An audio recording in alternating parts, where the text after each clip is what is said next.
Oke, bismillahirrahmanirrahim. Assalamualaikum warahmatullahi wabarakatuh, teman-teman yang saya sayangi.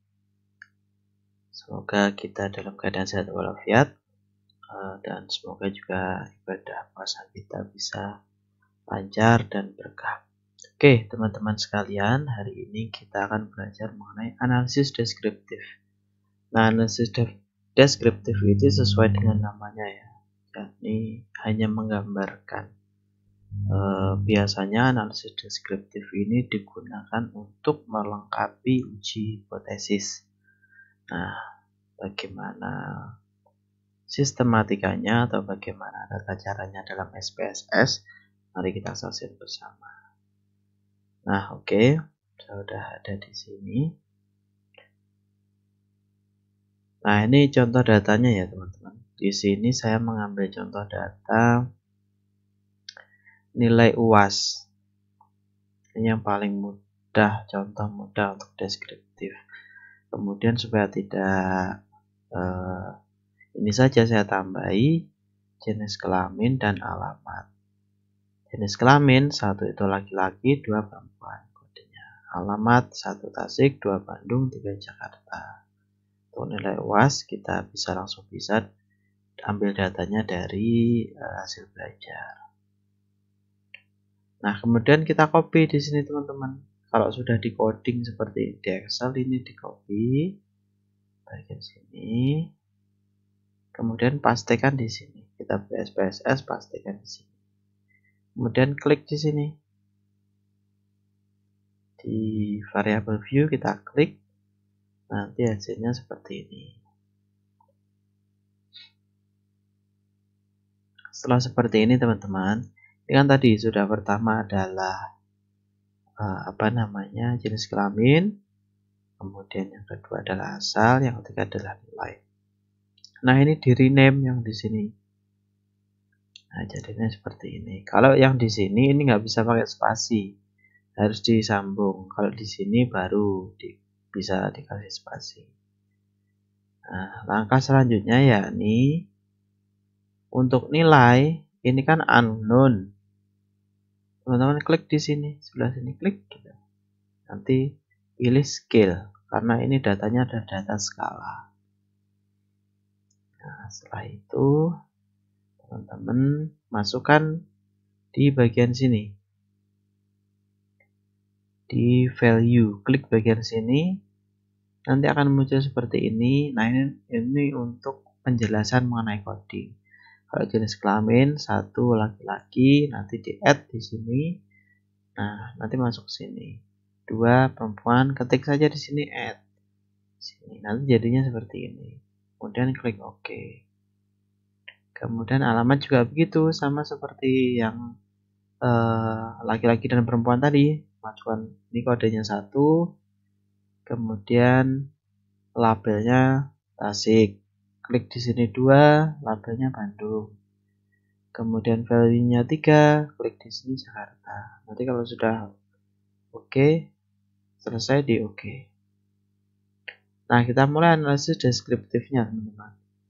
Nah, kita klik di sini analyze, kemudian deskriptif statistik, klik di sini deskriptif. Nah, nanti hasilnya seperti ini. Jadi sebenarnya simpel saja deskriptif itu karena memang menggambarkan ini sebagai data pendukung, biasanya tidak sebagai data utama, tidak sebagai temuan utama. Ini sebagai teman pendukung. Nanti teman-teman bisa lihat di sini. Nilai minimum ini berarti nilai yang paling rendah ada 60, nilai yang paling tinggi 95. Kemudian mana lagi? Rata-rata di sini ini disebut rata-rata. Min kan. Kemudian ini range itu pengurangan antara maksimum dan minimum. Biasanya dipakai itu aja. Kalau skewness, kurtosis ini untuk data normalitas biasanya. Teman-teman enggak nanti saja belajar untuk itu. Yang penting ini biasanya rata-rata, nilai minimum, nilai maksimum. Nah, itu. Nah, biasanya untuk melengkapi yang deskriptif, yang nilai ini, teman-teman bisa menggunakan frekuensi, yakni analyze, descriptive statistik, kemudian frekuensi. Nah, ini ganti di sini. Ini jenis kelamin dan alamat. Kemudian klik di sini chart. Nah, ya setelah di sini jangan di OK dulu. Klik di chart. Nanti akan keluar seperti ini. Ini ada pie, ada bar. Pie itu yang diagramnya lingkaran. Nah, kalau sudah oke, bisa nih pilihnya biasanya persentase aja, percentage. Kemudian continue, dan jangan lupa pastikan di sini tercentang, ya. Baru nanti continue terus oke. Nanti keluar seperti ini. Jadi ini akan ada penjelasan di sini. Yang laki-laki ada 12, yang perempuan ada 8. Kemudian ini berapa persen. Terus kemudian yang dari Bandung itu berapa orang, yang dari Tasik berapa orang, dan dari Jakarta berapa orang, presentasinya ada di sini. Nanti keluar juga hasilnya seperti ini. Ini bisa saja sih langsung di copy begitu, kemudian ditaruh di Word, tapi kurang cantik. Biasanya sih saya masuk di Word, kemudian klik chart, kemudian pilih sesukanya sih ya, boleh pie, boleh kolom dan lain sebagainya. Saya biasanya pakai pie. Kemudian klik OK. Nah, nanti di sini tinggal menyesuaikan. Kolom ini dirubah jadi apa, misalkan jenis kelamin, terus kemudian di sini ganti laki-laki, ganti perempuan, terus persentasenya. Tinggal menyesuaikan saja yang di Excel ini sesuai dengan data yang teman-teman miliki. Nah, itu sebenarnya gitu saja sih. Deskriptif itu hanya penggambaran. Biasanya yang dipakai deskriptif itu hanya ini saja sih. Nah, ini hanya tambahan aja untuk mempercantik frekuensi ini.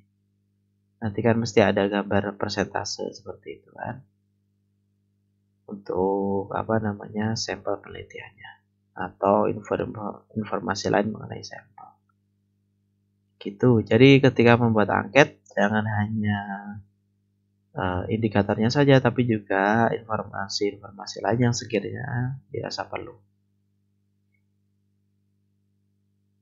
Oke, saya kira itu sih teman-teman untuk deskriptif, tidak terlalu panjang dan tidak terlalu rumit juga, simple. Saya yakin teman-teman juga bisa. Oke, terima kasih teman-teman. Assalamualaikum warahmatullahi wabarakatuh.